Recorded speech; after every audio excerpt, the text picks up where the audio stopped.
جو غم پر اکیلا قابو پا گیا، اس پر پھر کسی کی موجودگی یا غیر موجودگی اثر نہیں کرتی۔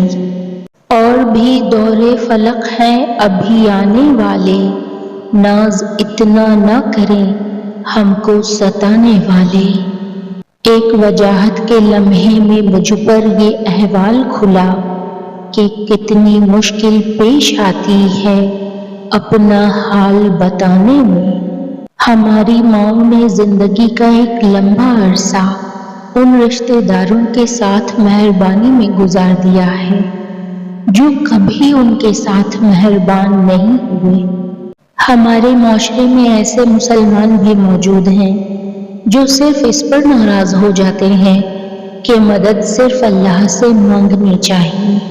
کچھ لوگوں میں بات کرنے کی شعور کی اتنی قلت پائی جاتی ہے کہ ان کی بات کا برا نہیں بلکہ ان کی ذہنی صلاحیت پر ترس کھانا چاہیے۔ Maturity is when you realise. غلط جگہ پر اگر آپ اپنا بہترین بھی پیش کر دیں تب بھی وہ کافی نہیں ہوگا، جبکہ صحیح جگہ پر آپ کا صرف موجود ہونا بھی قابل تعریف ہوتا ہے۔ جہاں آپ کی صفائی آسمان سے آنی ہو، وہاں زمین والوں سے بحث اپنے توکل کی توہین ہے۔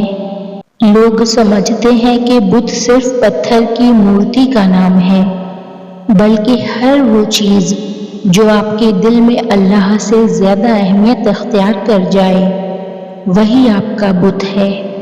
عنقریب آپ کو معلوم ہو جائے گا کہ آپ ضرورت سے زیادہ پریشان ہو رہے تھے، جبکہ اللہ سبحانہ تعالیٰ نے آپ کی خواہشات اور تمناؤں سے بہتر فیصلہ کیا ہے اور وہی انجام کے لحاظ سے بہترین ہے۔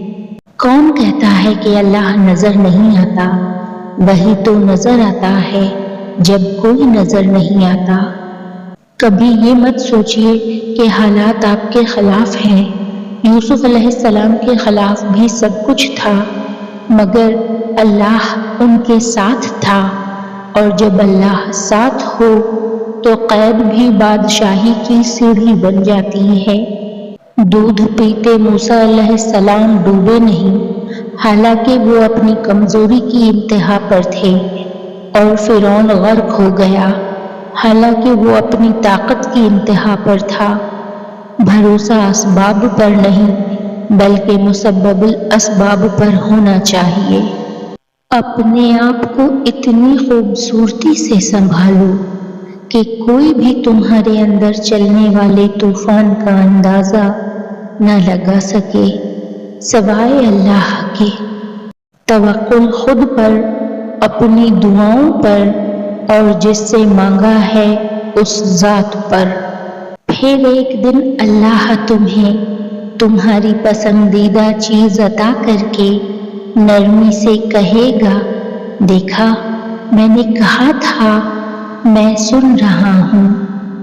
ناممکن کی حد پر ہی معجزے شروع ہوتے ہیں۔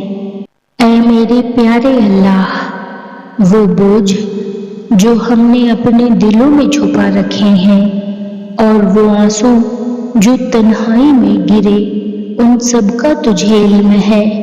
ہماری مشکلیں آسان کر دے اور ہمیں صبر جمیل عطا فرما۔ آمین ثم آمین یا رب العالمین۔